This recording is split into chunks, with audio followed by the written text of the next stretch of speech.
Y aquí en Ciudad Viva, como ya habíamos anunciado, estamos recibiendo con muchísimo gusto al ministro de Transporte y Obras Públicas, José Luis Falero, 2 veces intendente de San José, además, ¿no? Es verdad. Bienvenido, gracias por estos minutos. ¿Qué tal? Un gusto estar contigo. Bien, y hablando de viaje, me imagino que debe haber sido importante el acortamiento, digamos, de los tiempos y a la gente que viene, que como es el caso suyo, del oeste, sí, ¿no? de Montevideo, ingresando al centro de la ciudad, y estoy haciendo referencia a la recientemente inaugurada obra del viaducto en la Rambla Portuaria, ¿no? Sí, sin duda, fue un acierto esa obra porque a los que venimos de toda la zona oeste hay una saturación de vehículos, sobre todo en la mañana y las horas picos, que estaba afectando ese ingreso. La propia obra lo había afectado aún más, ¿verdad? Había sobrecargado San Fructuoso, Paraguay, y había una sobrecarga enorme que después de la inauguración del pasado día lunes, hoy se nota un cambio. Digo, en lo personal nomás te puedo comentar que nosotros ganamos 10 minutos de tiempo para llegar al ministerio, con el simple hecho de ahora de pasar por el viaducto, que la verdad quedó muy bien. Es una obra que mejora ese acceso a Montevideo, que mejora la movilidad interna de estas calles que mencionaba, y bueno, son de esas obras que hay que seguir pensándolas porque hay una sobrecarga natural del parque automotor que ha venido creciendo y creciendo y que requiere de intervenciones no usuales, ¿verdad? Esto es casi, podríamos decir, casi una autopista de 1.800 metros, donde no tiene conflicto ni intervenciones de otras calles, ni de semáforos, que agilita todo ese tramo y que te permite llegar prácticamente a Río Branco sin dificultad alguna, ¿no? Claro, y además ahora no tanto, cuando empiecen a llegar los trenes de UPM por ahí, se va a notar quizás mucho más la diferencia, hasta por un tema de seguridad, ¿no? Sí, la obra fue pensada, es una iniciativa privada que presentó la empresa constructora en el periodo anterior, que fue pensada para resolver no solamente el conflicto vehicular, sino también el acceso del ferrocarril. No solamente el ferrocarril que va a transportar hacia el norte del país, celulosa u otras cargas, ¿verdad? Sino también el ramal ferroviario tradicional que se mantiene. Eso es lo que llevó a que se tuviese que generar un espacio de las 2 vías en la mitad del viaducto, que genera ese arco que tú habrás visto, que tiene que ver justamente sí, lo estábamos viendo recién, hermoso. Ese arco justamente tiene que ver porque el espacio de base de apoyo del viaducto es más extenso, entonces necesitaba una obra de infraestructura, claro, un contrapeso, diferente, para poder justamente no correr riesgo alguno y acceder al ferrocarril por ahí. Pero hay un tema que también mejoró muchísimo, y quizás los transportistas lo entiendan así porque lo hemos visto. Aquella cola de camiones que veíamos en el acceso ya hoy están ingresando directo al puerto. Se generó también dentro del puerto una obra complementaria de una esplanada, se le ganó al mar un espacio mayor que permite que los camiones estén esperando el acceso al puerto en un espacio que no afecte la movilidad y la circulación natural, ¿verdad? Claro. Y acá en esta obra que recién estábamos viendo, que es realmente impacta, ¿no? Hasta por lo estilizada, ¿no? Lo estilizado del puente. No hubo problemas, porque prácticamente no hay viviendas en esa zona. No. Como sí han tenido como ciertos, digamos, reclamos de vecinos cuando están construyendo todo lo que es el largo tramo de ferrocarril hacia el norte, hacia Paso de los Toros, ¿no? Sin duda, el ferrocarril en sí, es algo que para Uruguay entiendo que es un desarrollo que se comenzó a reactivar, ¿verdad? El ferrocarril hace muchos años tuvo una vida muy activa en el paisaje de transporte uruguayo, no solamente de carga, sino de pasajeros. Luego había decaído y hoy se reactiva, y creo que tiene por delante un desarrollo muy interesante en esa multimodalidad de transporte, ¿verdad? El transporte vial, de carga tradicional, el transporte ferroviario y también el transporte náutico, que también se está generando allí una serie de intervenciones de mejoramiento. Esa afectación que tú decís es como consecuencia de un desacostumbramiento que hay, ¿verdad? Porque hacía tiempo que el ferrocarril no circulaba con mucha cantidad de frecuencias, ¿verdad? Ahora va a tener una frecuencia similar a lo que era años atrás. Y obviamente que cuando hay un desacostumbramiento ha generado molestias que son naturales como cualquier obra civil y que bueno, la hemos venido resolviendo. Claro, pero hay que reclamos concretos de gente que le han expropiado, claro, que hay ruidos, que se le rompen partes de las casas. Y es natural, ¿Cómo se está trabajando es natural con eso? Porque hemos hecho un trabajo punto por punto, hemos trabajado de forma muy coordinada con el gobierno departamental de Montevideo, como con los gobiernos departamentales de Canelones, de Florida y de Durazno, para reducir al máximo ese impacto de un contrato que había que cumplirlo y que entendemos que como país es importante y había que mitigar esa dificultad intermedia. Además, no es la red ferroviaria tradicional, es un ferrocarril de los más modernos del mundo que requería además un ensanche de la red ferroviaria en lo que hace a su estructura, que generaba esas expropiaciones que obviamente se fueron resolviendo una a una y que por suerte días pasados nuestro equipo del Ministerio con el equipo de la Intendencia hemos terminado de resolver los proyectos de algunos lugares que nos quedaba, algo de Paso Molino. Claro, porque los lugares más complicados deben ser Montevideo, claro, ¿no? Por la concentración de tuvimos problemas gente. También en Durazno, en la calle Zorrilla, que se tuvo que hacer una trinchera por debajo. Han habido. Es un proyecto muy grande que ha traído trastornos, no lo podemos negar, que naturalmente se dan. El proyecto en sí aprobado no tenía una mirada específica ni un proyecto ejecutivo específico en cada punto. Claro. Eso es lo que nos complicó más. ¿Y porque generalmente cuando uno hace un llamado a licitación deberíamos tener los proyectos ya resueltos. Esto, como todos sabemos, hubo una sobrecarga de trabajo a último momento del periodo anterior y cuando asumió este gobierno que se quedaron cosas pendientes de resolver y bueno, son las que estamos resolviendo ahora, que por suerte venimos. ¿Se le está dando respuesta a algunos sí, los sí, vecinos? A todos los vecinos tienen... Aún cuando ahora todavía está en obras, pero cuando empiece a funcionar con el ruido el ruido va a ser menor, la nueva tecnología va a ser menor, está la mitigación de lo que es el impacto acústico. Prácticamente quienes estuvieron acostumbrados al viejo ferrocarril no tiene nada que ver esto. El ruido no va a tener afectación. Sí hay problemas que se tuvo que pagar expropiaciones, que se tuvo que relocalizar gente. Y bueno, son los temas que habitualmente se dan cuando hay una obra de esta magnitud, una de las obras más grandes de los últimos tiempos en Uruguay, que va a generar un antes y un después en lo que es el transporte ferroviario, ¿no? ¿Término de mediados de 2023 va a estar toda la línea pronta? El tramo Paso de los Toros Montevideo estaba previsto en la última modificación de contrato para mayo del 23. Todos sabemos que tuvimos dos situaciones conflictivas, una es la que mencionábamos recién del acceso en detalle a Montevideo y también del pasaje por el puente Durazno.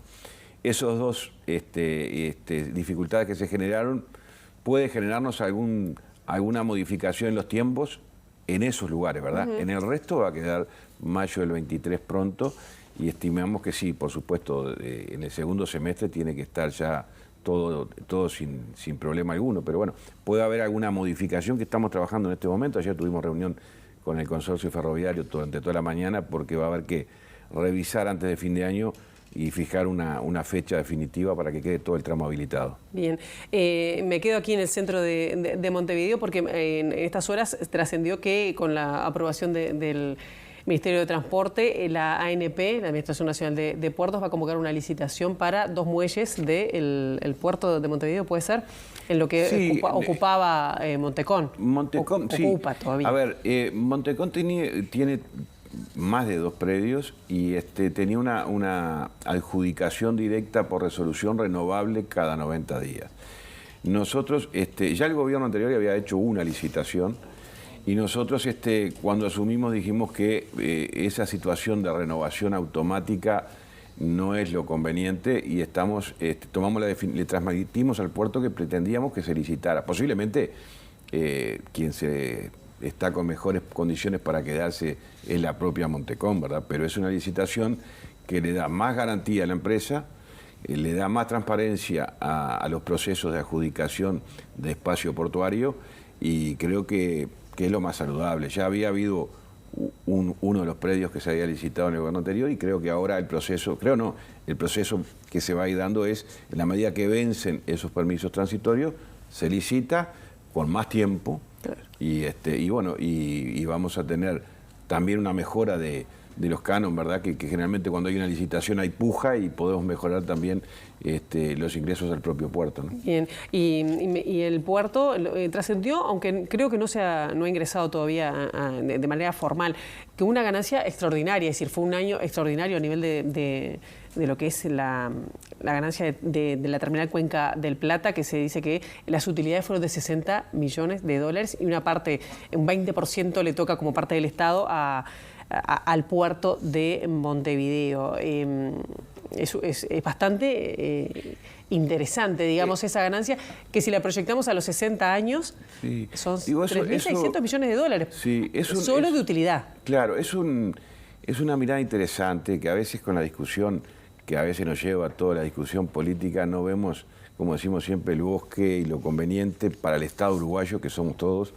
Y creo que este año fue un año excepcional en cuanto a récord, ¿verdad? Hubo un récord de movimiento de contenedores que superamos el 1.000.000 de contenedores el 8 o el 9 de diciembre. Hubo un récord de inversión que se está planificando de inversión este año y las que tenemos por delante de más de 600 millones de dólares en los próximos 2 o 3 años. Todavía Catornatí no ha empezado la de empieza en marzo, ya están terminando nada más que los permisos ambientales, pero en marzo ya está adjudicada la empresa y todo, que eso también va a generar un impacto muy positivo. Y hubo un récord también de utilidades como consecuencia, no solamente de la redistribución de utilidades de la sociedad que tiene el Estado con TCP, sino también del propio funcionamiento del puerto, que permitió gestionar adecuadamente esos ingresos, obviamente aprovechando el incremento de movilidad en el puerto, y que, bueno, que nos hace pensar de que el puerto va a poder seguir reinvirtiendo y mejorando todo lo que es el tema de dragado, la limpieza, el mantenimiento. Y el puerto sin duda tiene por delante un desafío enorme, que es mejorar el servicio y bajar los costos. Claro, igual este crecimiento se hizo sin obras, ¿no? Pasó de 40 millones del año pasado de utilidad a 60 y por ahora obras no se han hecho. No, hay un mayor movimiento. Yo creo hay mayor movimiento, por eso. Pilar, el tema es el movimiento. Cuando uno tiene mayor cantidad de ingreso de contenedores, obviamente genera mayores recursos para el propio puerto, que bueno, que se están empezando a ver, y yo creo que también el puerto tiene por delante un lindo desafío de desarrollo, de modernización. Yo creo que al puerto le falta todavía, y el compromiso que tiene la ANP, que me lo ha hecho saber, es que tenemos que mejorar el servicio, tenemos que mejorar los ingresos, unificar los controles, que tenemos previsto que para mitad de año va a haber un control único, por ejemplo, en el acceso norte, que no tengamos que andar pesando por un lado, hacer aduanas por el otro, Ministerio de Ganadería por el otro. Tenemos que el puerto de Montevideo está llamado a ser un puerto moderno y competitivo en la región, a tal punto que una de las cosas que no mencioné, que ese impulso que se le ha dado al desarrollo portuario permitió recuperar, por ejemplo, el 80% de la carga paraguaya que se nos había ido para Argentina, la estamos recuperando. Y eso también ayudó a la utilidad, por supuesto, ¿no? Y bueno, eso es un número de cosas. No tiene pausa el desarrollo portuario y tiene que seguir pensando en la modernización, en el buen servicio, y bueno, para eso estamos trabajando. Y contento o, digamos, yo pienso en las utilidades a lo largo de 60 años, para una empresa, ¿no? Es una empresa que tiene una parte del Estado, 20%, y 80% para Catornatí. ¿Era la mejor decisión que una empresa tenga 3.000, si tiene un récord como el de ahora, sí, 3.600 millones de dólares en los 60 años? Eso, en el puerto hay muchas empresas, muchos operadores, ¿verdad? Está la propia planta UPM que se construyó ahora, toda la parte operativa de UPM, están las semillas, están contenedores, que era producto del acuerdo de la licitación, donde el Estado uruguayo era socio. Veíamos la necesidad de dar cumplimiento a lo que fue el origen de aquella licitación de muchos años atrás, que obviamente fue discutido, pero nosotros teníamos una mirada clara de que debíamos de cumplir y no arriesgar. Y esa fue la decisión que se tomó. Yo creo que el tiempo nos va a marcar si tuvimos razón o no. Los primeros pasos se están mostrando que hoy el estado de no percibir, fíjate que prácticamente las utilidades en los últimos 20 años fueron muy pocas y solamente entre el 20 y el 22 casi cuadruplicamos las utilidades. Quiere decir que ahí el Estado uruguayo es socio y tiene parte de esas ganancias que me parece que en términos generales no se da muy a menudo de que una empresa del Estado pueda tener utilidades. Que lo que sí hay que hacer es que esas utilidades se gestionen bien y que vayan en una mayor inversión, un mayor desarrollo portuario y también en la reducción de tarifas, porque tenemos que hacer un puerto competitivo para que se reduzca justamente la llegada de mercaderías hacia Uruguay, hacia Paraguay, hacia Bolivia a través del puerto. Y la conectividad que nos va a permitir ahora el ferrocarril, nosotros estamos muy esperanzados en que también nos va a permitir que mucha carga paraguaya podamos, quizás, ¿por qué no?, a no muy largo plazo, trabajarlas en tren desde Salto, porque nuestro desafío es que una vez que terminemos a Paso de los Toros, en lo personal mi desafío es seguir hacia Salto con la red ferroviaria y poder conectar. ¿Salto o Montevideo Salto? O Salto, Queguay, Tres Árboles, Chamberlain y ahí conectar con la red final. La idea, tú sabes que nosotros en la rendición de cuentas del año pasado pasamos todo lo que es la infraestructura ferroviaria al Ministerio de Transporte. ¿Por qué? Porque queremos hacer una similitud en lo que es la red vial. Las rutas las gestiona el Ministerio de Transporte.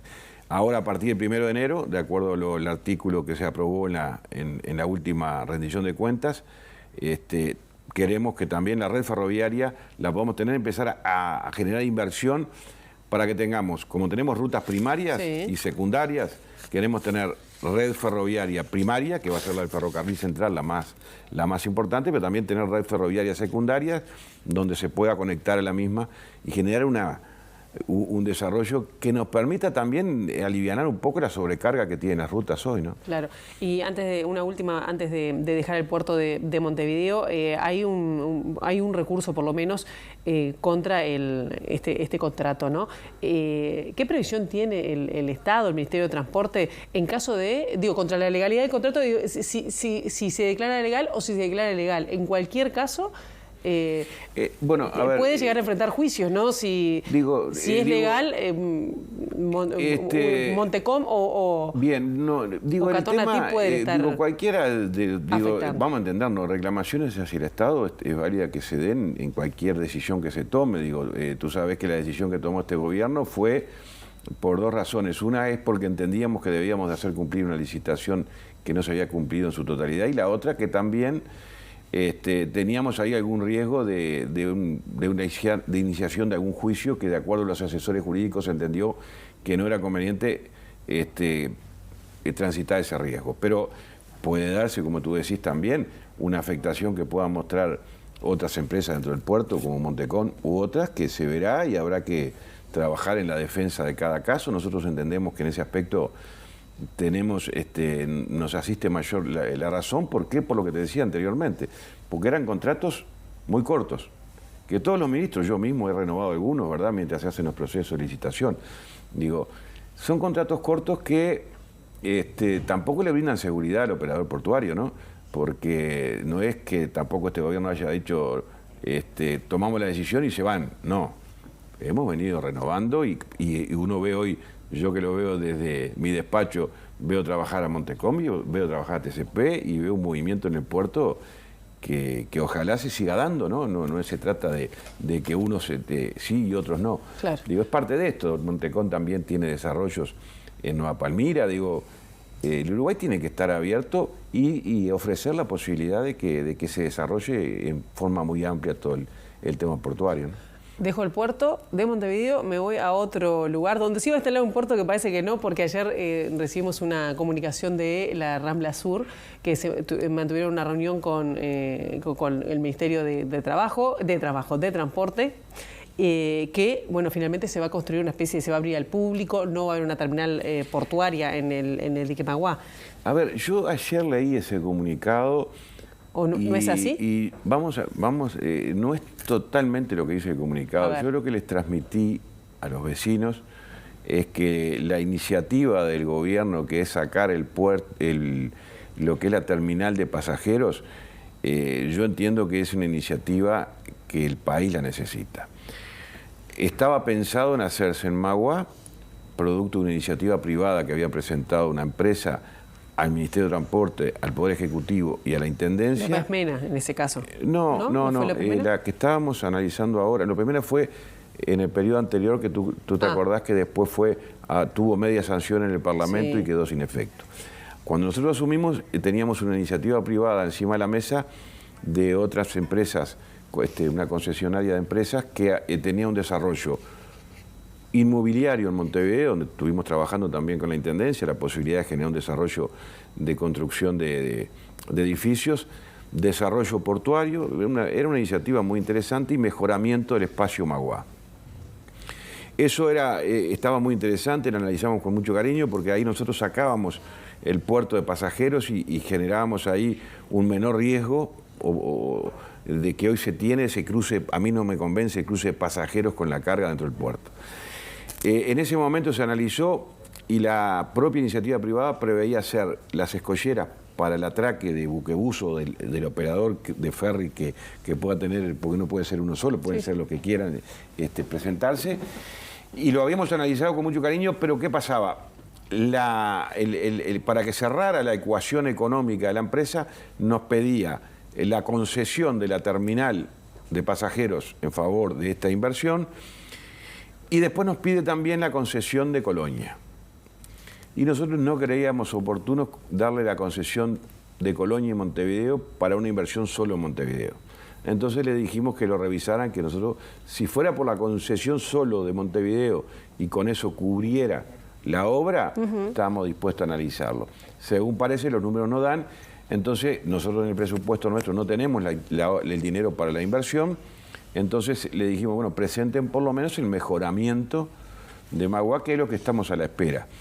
Eso significa que si el negocio inmobiliario de la iniciativa privada, más el mejoramiento del espacio verde de Magua, con la recuperación de toda esa zona abandonada, que la idea nuestra es pasársela luego a un comodato a la Intendencia para que se pueda desarrollar allí actividades culturales, si la oferta permite que la ecuación económica le cierre, nos van a traer esa contrapropuesta que no la hemos tenido aún.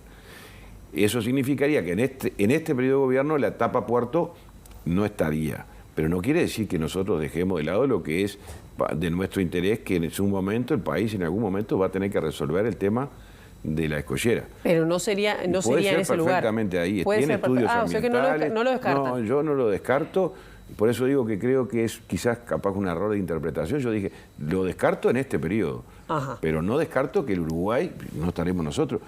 ¿Por qué? Porque tiene condiciones naturales. Ahí fue un puerto, hubo un puerto. Y puede... Quizás no lo de los cruceros, que yo en un momento me ilusioné con la posibilidad de traer todo, pasajeros de buquebús y cruceros, porque el de los cruceros puede generar una afectación mayor en lo que tiene que ver con el impacto visual de la zona.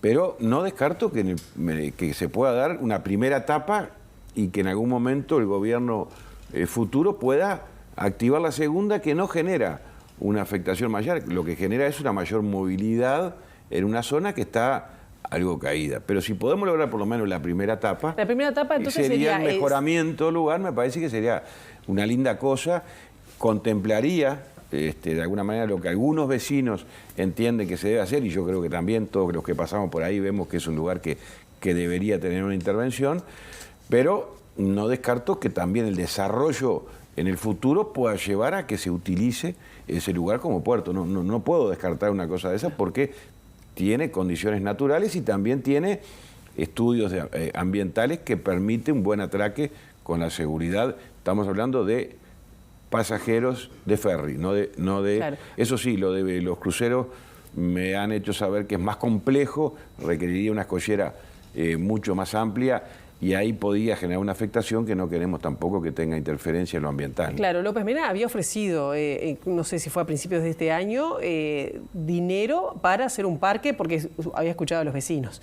Eso no se tomó en está cuenta. Bien, digo, lo de López Mena a mí nunca, o sea, no se terminó de presentar formalmente me hizo conocer la posibilidad de que estaba dispuesto. También ahí se requiere una interacción entre el Ministerio de Transporte y la Intendencia para ver qué es lo que se propone para eso, pero estamos siempre abiertos a analizar cualquier solución, ¿no? ¿Fue una estrategia, usted cree, de López Mena, por ejemplo, tirar el tema o plantear, digo, primero la terminal de pasajeros, luego lo del parque? Mira, yo lo que discrepo con lo que en un momento dijo López Mena, es que dijo de que el lugar no era apto. En eso discrepo para Puerto. Discrepo totalmente, primero porque el propio López Mena en el periodo anterior lo había presentado, o sea, no, hay una contradicción que no me cerraba. Quizás no sea apto porque quien lo estaba por ejecutar no era él. Entonces yo lo dije claro, se lo dije a él directamente, porque digo, no me parece que estemos hablando en serio del tema, ¿no? Apto es para un posible puerto. Fue un puerto en su momento. Que después la situación económica no permita que el gobierno tenga que hacer la erogación, no estaba previsto. Si aparece una iniciativa de posibilidad de portuaria, la analizaremos. Los tiempos quizás no nos den ahora porque hay que hacer estudios. Igualmente esta empresa hizo estudios de toda la parte de acceso, dragado, baltimetría, todo lo que se necesitaba se hizo, y hay estudios que hacen pensar que un desarrollo futuro en Montevideo pueda tener un pulmón más de movilidad que bien le hace falta a esa zona de Ciudad Vieja y de toda la zona alrededor, que me parece que además coincidimos en eso en varias reuniones que tuvimos con el equipo de la Intendencia. Es un tema que me parece que es ganar todos. Digo, ni ir a los extremos, porque pero, tampoco está bueno sí eso de que sí o no al puerto. Claro. Yo creo que tenemos que mirarlo con cariño y respetando lo ambiental, respetando la opinión de los que piensan que no les gustaría y respetando también muchos comercios y la zona y todo más lo ven como una oportunidad. Entonces, ese equilibrio se puede lograr en convivencia. Quizás la primera etapa esta puede ser un comienzo de decir, bueno, tengamos ese espacio. Ojalá se dé. Sí se habilitaría entonces al público lo que es la parte de... Si la empresa propone, como te dije, que me dijeron que antes de fin de año no iban a traer una propuesta, y si dentro del negocio inmobiliario le permite... ¿El negocio inmobiliario estamos hablando de hacer torres? ¿Lo de las torres se mantendría? Sí, pero no en esa zona. No en esa zona. Eso lo determinó la Intendencia con ellos, le daría, o sea, le permitiría construir en lugares que la Intendencia estime conveniente que se haga y no en los lugares donde habían... Eso está bastante encaminado, pero eso es un tema más departamental. En lo que refiere a la costa, ahí hay un terreno del Ministerio de Industria. El Ministerio de Industria estaría dispuesto no a ofrecerlo, pero por lo menos a permitirles hacer una inversión. Y bueno, y ahí estamos en este momento. Una paz que en la próxima que venga tengo alguna novedad más fresquita, todavía no la tengo. Bueno, ya queda anotada la vuelta. José Luis Valero, muchísimas gracias por estos minutos aquí en Ciudad Viva en Televisión. No, gracias a ustedes por la invitación y estamos a la hora. Hacemos una brevísima pausa y ya seguimos con más Ciudad Viva, no se vayan.